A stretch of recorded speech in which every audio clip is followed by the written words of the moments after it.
Ok,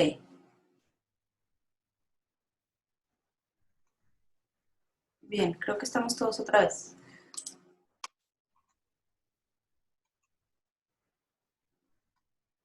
Súper.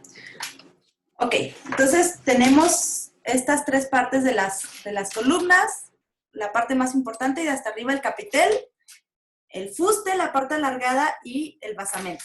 ¿Por qué son tan importantes este tipo de columnas? Porque van a dotar de estilo a un edificio. Entonces ustedes pueden decir, este edificio es un edificio arquitrabado con una figura, perdón, con una columna lotiforme. Entonces es un edificio lotiforme. ¿Por qué? Porque responde al tipo de capitel que tiene la arquitectura. Vamos a ver si tengo una imagen por aquí. Bueno. Ok. Y tenemos por último estos capiteles que son antropomorfos, que representan las figuras de los faraones, perdón, de los dioses. Tenemos la atórica, de la diosa Thor, y la osírica, del dios Osiris. Entonces ya con esa parte terminamos como la parte de arquitectura. Espero que se les haya quedado más o menos clara. De todas maneras, en su tarea lo van a repasar. Luego vamos a entrar ya rápidamente con la parte de la escultura y la pintura, que ya la hemos visto a lo largo de estas imágenes, pero bueno, vamos a caracterizarla más profundamente. Ok, ¿cuáles eran sus características? Las enumero. Primero es que era religiosa, funeraria y propagandística. Ahorita las explicamos. Estaba hecha con materiales duraderos, piedra y granito. Era hierática, ya habíamos explicado este término en Mesopotamia, pero lo volvamos a volver a explicar. Tendía a la frontalidad, a la geometrización, a la perspectiva jerárquica y se tenía una serie de cánones. Vamos a explicar cada uno de estos términos. Hieratismo, ya lo habíamos explicado con los orantes sumerios.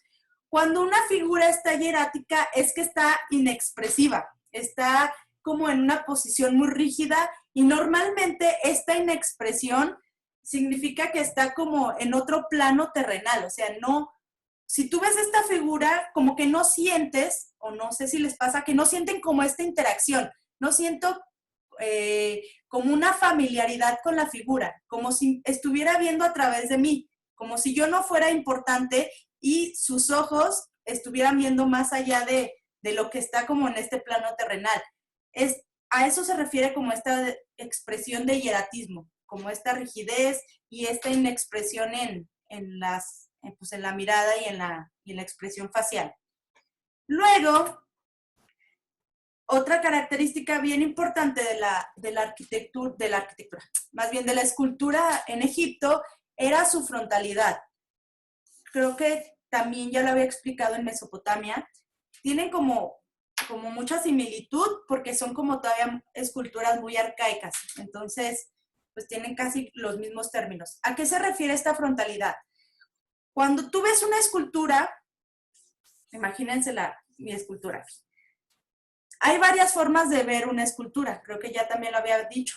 La forma más común es rodear esa escultura. Imagínense que ustedes están aquí, bordean esa escultura y pueden verla desde sus diferentes ángulos, desde sus diferentes lados. Pero hay esculturas como la egipcia que no está hecha para que tú la andes rodeando y bordeando, sino que esta frontalidad, o sea, que tú nada más la puedes ver de frente o que están realizadas o diseñadas para que tú las veas de frente, pues significa casi como un respeto, ¿no? O sea, tú al dios Osiris no lo vas a andar bordeando porque qué falta de respeto, lo tienes que ver, o sea, desde una parte frontal, y casi desde abajo porque estas figuras son muy altas. Entonces, cuando tú lo ves, hasta elevas la mirada, haces esto y ves toda la figura completa pues de este dios o de estas figuras de faraones y dioses. Entonces, tu frontalidad, más bien estas esculturas están hechas para que tú las veas de frente. Entonces, se les llama que son esculturas que tienen frontalidad. Venga, Ok, vemos aquí, por ejemplo, las del espejo de Abu Simbel, como tenemos estas figuras que tú no las puedes rodear, incluso, o sea, están hechas que la parte de atrás ni siquiera está modelada, solamente modela la parte de enfrente. Lo vamos a ver ya después en otras etapas que tú puedes bordear las esculturas porque están hechas para que las veas de diferentes ángulos, pero estas no, son frontales. Luego tenemos esta otra característica que son la simetría y la geometrización. Los egipcios tendían hacia el orden, así que todo fuera muy geométrico, que fuera muy simétrico, porque estas dos cualidades de simetría y geometrización generan que haya un orden. Aquí puedo poner un eje de simetría y lo que está pasando de este lado es lo mismo que está pasando de este lado. Tienen simetría en su composición, y así eran sus templos, y así eran sus pirámides, y así hacían todo, bajo estos conceptos de simetría. Geometrización, ¿a qué se refiere? Que eran figuras como que todavía no eran muy diestros para este arte de la escultura. Entonces, todo lo geometrizaban de modo que vean, yo puedo, esta pierna la puedo representar rápidamente a partir de un rectángulo. Y luego su torso lo puedo representar rápidamente con un, ¿cómo se llama? Un cuadrado. La cara también es muy cuadrada. Todas sus figuras, toda su escultura no tenía casi líneas en forma curva. La curva es algo que viene posterior. Todo era como muy lineal, muy ortogonal, muy rígido, ¿sale? Y así se lee la escultura, como muy geometrizada, a este término se refiere. Y luego, ¿a qué se refiere esto de los cánones?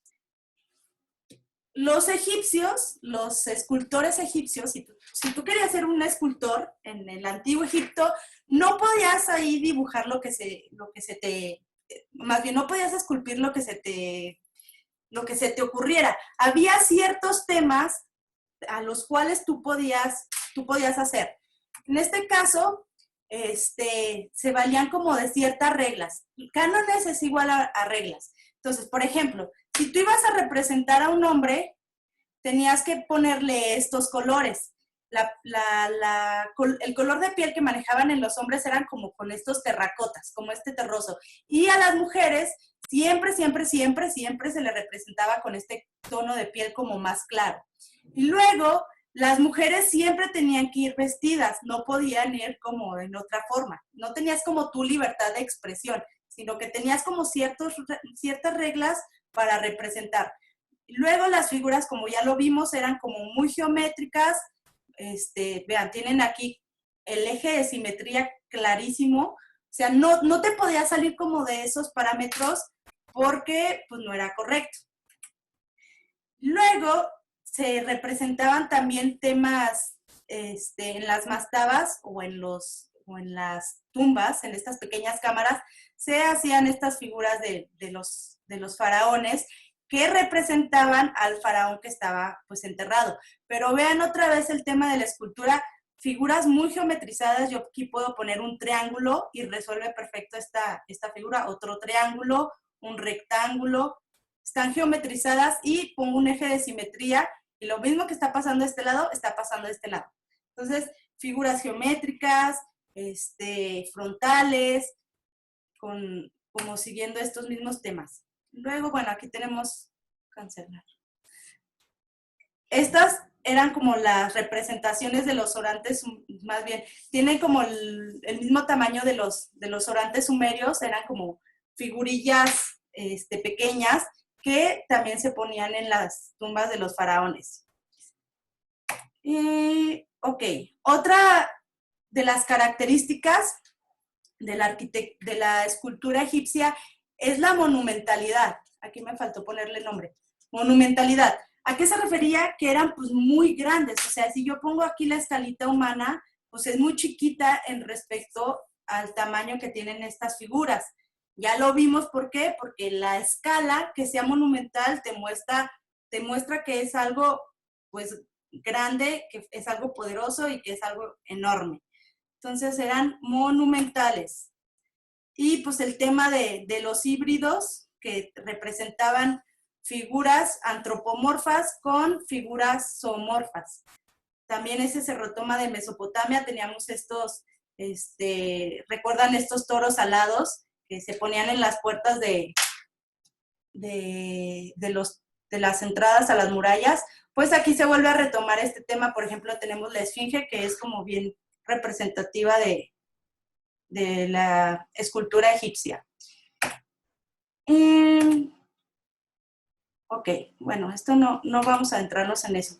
Y ya para finalizar, porque esta clase ha tenido como mucha información, vamos a ver el tema de la pintura. La pintura, al igual que la escultura, es funcional a la arquitectura. ¿Qué significa eso? No se puede entender la arquitectura y la pintura separadas. Como les había comentado también, no es que tú pudieras hacer una pintura en un cuadro como lo vemos ahora. La arquitectura era parte del muro, perdón, la pintura era parte del muro de la arquitectura, y si te querías llevar la pintura, pues te tenías que llevar todo el muro. Era funcional a la arquitectura. Luego tenemos una anatomía esquemática, otra vez que era geometrizada. Vemos el naturalismo, lo vamos a ver ahorita en la imagen. Dibujo con línea gruesa, colores planos, jerárquica y secuencial. Vamos a ver estas palabras a qué se refieren. No lo puse. Bueno, está bien. Vemos la primera característica funcional a la arquitectura, pues ya lo vimos, que es que se representaban todas estas figuras en la arquitectura, en sus muros. Luego, anatomía esquemática, se parece mucho otra vez a la escultura. Vemos cómo se quiere hacer en la pintura como ya una forma más, empiezan a ver estas formas como curvas, pero todavía está muy geometrizada. Pero aquí es lo que nos dice que tiende hacia el naturalismo. Cuando vean ustedes esta palabra de naturalismo, significa que están tratando de buscar que se parezca más a lo que existe en la vida real. En la vida real, como les decía, pues no existen como líneas rectas en nuestro cuerpo humano. Y ellos tendían en la pintura nada más, a esta búsqueda del naturalismo. Luego, dibujaban con línea gruesa, vamos a verlo aquí. Dibujaban normalmente los contornos de las figuras a partir de hacer estas líneas como muy, muy gruesas, y generaban estos contornos. Otra es que era secuencial. Aquí se retoma otra vez el tema del cómic. Vemos cómo tenemos otra vez representada la pintura como en líneas, vaya. Entonces, aquí nos está contando una historia, no sé, tal vez de una sacerdotisa que está hablándole a la gente, no sé, pero nos va contando una historia secuencial a lo largo de leer esta pintura de izquierda a derecha. Y por último tenemos que es jerárquica. ¿A qué se refiere esto de la jerarquía? Ellos todavía no tenían el concepto de la perspectiva, de modo que generar una perspectiva, que es intentar ver un objeto en 3 dimensiones, ellos todavía no lo conocían. Esto es un tema que se resurge hasta el Renacimiento. Entonces, ¿cómo ellos podían decir que algo estaba más adelante que otro objeto? A partir de la jerarquización. Entonces, a las figuras más importantes las ponían muy grandes. A las figuras menos importantes, o que no quería darle tanto valor, lo ponían más chiquito. También a las figuras que se supone que estaban más adelante, las ponían más grandes, y a las que tal vez estaban más atrás, las ponían pues más chiquitas. Entonces jugaban como con esta perspectiva a partir de esta jerarquía y de estos tamaños en la pintura. Y por último, aquí que no lo señalé, es que normalmente ellos representaban a sus figuras con el torso de frente, las piernas de perfil y la cabeza de perfil. Es como ellos representaban su pintura. Todavía no tenían como mucho conocimiento. Al no tener conocimiento de la perspectiva, pues dibujaban sus figuras como de forma muy geometrizada y muy abstracta, y pues ponían estas figuras de perfil. Y los colores que usaban, si se dan cuenta, son como muy planos. No tengo nada. Bueno, los colores los usaban tal cual, digamos, los sacaban del bote, los ponían, no hacían ningún tipo de mezcla. Entonces tenemos aquí un terroso, tenemos un blanco muy claro, tenemos un azul que no está, digamos, no usaban degradados y no usaban combinación de colores, sino que aplicaban el color directo. Entonces eran colores planos. Tenemos aquí un amarillo muy claro, un verde muy claro, y normalmente les digo que, por ejemplo, usaban el color amarillo para representar el oro. Los hombres siempre tenían pues este color de piel terroso. Las mujeres normalmente eran representadas con un tono de piel más claro. Entonces tenían estos colores planos que manejaban una paleta de color como de 5 colores. Blancos, rojos, azules, amarillos y negros. 5 colores y con eso hacían todo.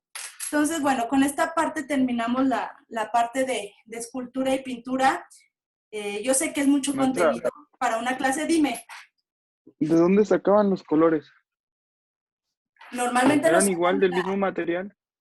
Normalmente para sacar un color, en este entonces, pues trituraban, por ejemplo, el azul, hay una piedra que se llama lápiz lazuli, que es una piedrita, entonces ellos la trituraban y a partir de mezclarla con ciertos adhesivos, por ejemplo el huevo, mezclaban esta piedrita triturada con huevo y ya se genera un pigmento. A esta técnica se le llama como temple. Y pues así los generaban, los sacaban de la naturaleza, vaya. Por ejemplo, los verdes, el otro día yo estaba haciendo una práctica para sacar los verdes, pues eso es muy fácil de conseguir.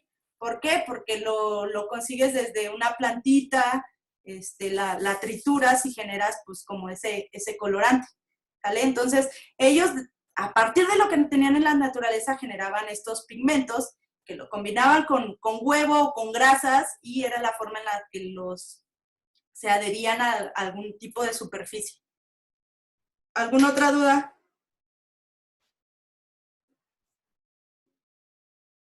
Bueno, entonces, para finalizar este tema de escultura y pintura, es que quedamos que la escultura tenía características de geometrización, hieratismo, monumentalidad, que era parte de la arquitectura, y ¿cuál más? Que era simétrica, más o menos. Con estos 5 conceptos que les quede claro, y que era frontal, que la tienes que ver de manera de frente.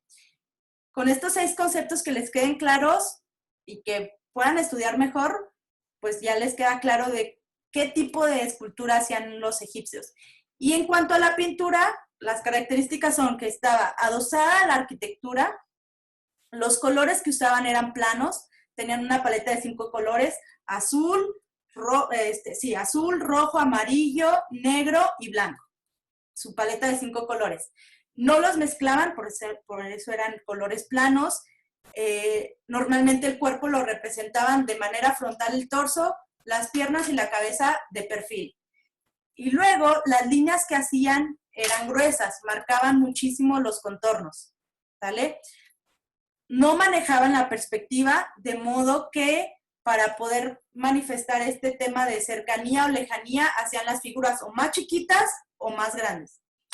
Y luego es que era secuencial, que te van cortando una historia como de manera muy ordenada, de izquierda a derecha, casi como se lee un cómic, ¿sale? Y pues ya con eso terminamos como las características de la pintura. ¿Dudas hasta ahí respecto a escultura o pintura? ¿No? Ok. ¿Qué les voy a encargar de tarea? Bueno, aparte de todo lo que les voy a encargar en bitácora, que sería la parte de la arquitectura, les voy a encargar que realicen una obra, una pintura, como retomando estas características de la pintura egipcia. Ya sea que hagan una composición propia, es decir, que vean varios tipos de pinturas que hay en Egipto y que hagan algo de su inspiración, pero basándose en los cánones o en las reglas o en este tipo de pintura, o que copien alguna que les guste. ¿Cuál es la regla de esto? Que lo van a hacer, o sea, sí va a ser pintura. Van a comprar acrílicos, que es lo que les había dicho de la práctica número 1, sus acrílicos que comprarían los 5 colores que usaban los egipcios: rojo, blanco, amarillo, negro y azul. Y a partir de esto, en un soporte rígido, ya sea en algún tipo de madera o en estas cáscaras de huevo o en cartulinas de ilustración, van a hacer su composición. Ahorita les escribo más a detalle lo de dónde conseguir los materiales, pero pues van a hacer una pintura que tenga o retome los elementos de la pintura egipcia. ¿Dudas con esa tarea? No, maestra. No, Perfecto. maestra. Está muy fácil porque son colores planos, entonces ahí van a ver o les va a quedar más claro cómo se hacía esta pintura. Simplemente tienen que generar el contorno y a esos contornos los van a rellenar con colores muy planos. Entonces, no es necesario pues, que sepan hacer degradados ni combinaciones de colores. Es como un tipo de pintura pues muy, muy simple, por así decirlo. Todo esto se los voy a escribir en la plataforma. Vuelvo a subir la clase de hoy a YouTube, se las paso por si tienen algo que retomar. Y la próxima semana vamos a retomar, en la clase del jueves, vamos a hacer como un pequeño resumen para hacer como una guía de estudio y ya el viernes se hace el examen. Ahorita voy a revisar sus tareas y les mando captura de cómo van con eso de las tareas y con sus faltas, para que vayan midiendo pues la calificación que pueden sacar respecto a lo que han entregado. Sé que la clase de hoy tiene mucho contenido, pero normalmente, lo que les comentaba, esta clase la hacíamos como en otra sesión más y profundizábamos más. Ahorita la vimos como muy rápido porque nos cortaron la semana. Pero bueno, espero que les haya quedado el contenido más o menos claro. Cuando hagan su tarea van a profundizar más en este tema. Y pues ya, sería todo por mi parte. Si tienen alguna duda, háganmela saber. Ahí estoy por WhatsApp. Cuídense. ¿Para cuándo sería lo de la pintura? ¿Cómo? ¿Para cuándo sería lo de la pintura? Para el viernes. Esa la voy a dejar un día más. Y la tarea en bitácora así para el jueves. Miss, entonces podemos agarrar una imagen o una pintura de estas de las que usted mostró para realizarla nosotros. Sí, busca en Google, ahí sí hay un montón de referencias. Y ya que si tú quieres hacer una composición propia, es decir, ay, pues me gusta la diosa Hathor, pero también me gusta Osiris, los voy a poner juntos. No sé, o sea, ahí sí les doy como libertad de poder hacer una composición suya y no solamente copiar, ¿no? Ok. Ah, rápido. Quien decida hacerlo en madera, déjenles digo qué material comprar. Espérenme tantito.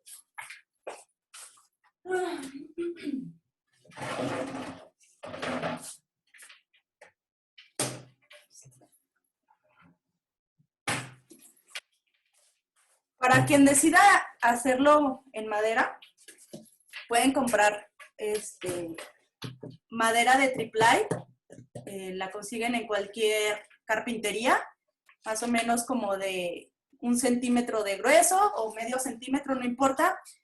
Y para que puedan pintar en la madera, no se pinta directamente, tienen que poner un fondo blanco con este material que se llama gesso. Esto se los pongo ahorita por escrito en el grupo. ¿Qué haces? Tienes la madera tal cual y luego la pintas con ese gesso que es para dar el fondo blanco y ya después con las pinturas acrílicas que consigues en cualquier papelería, pues ya le puedes poner el color. Quien decida hacerlo en madera, también lo pueden hacer, les digo, en cáscara de huevo o en cartulina ilustración que consigues en garabatos. Esas indicaciones ahorita se las pongo por WhatsApp, pero quiero que sí le echen muchísimas ganas a esta pintura, porque vale como una tarea aparte de la que se les va a dejar en bitácora. Le pongo mucho valor y pues es la que le muestro a los administrativos para que sepan que pues están trabajando. Y las presumo. ¿Dudas con eso? Ok, bueno, pues entonces la dejamos aquí ya para que se van a comer. Y pues nos vemos la próxima semana. Cuídense mucho, hasta luego. Gracias. Hasta luego, maestra, que lo vaya bien. Bye. Gracias, Lindo buen día. día. Gracias. Gracias.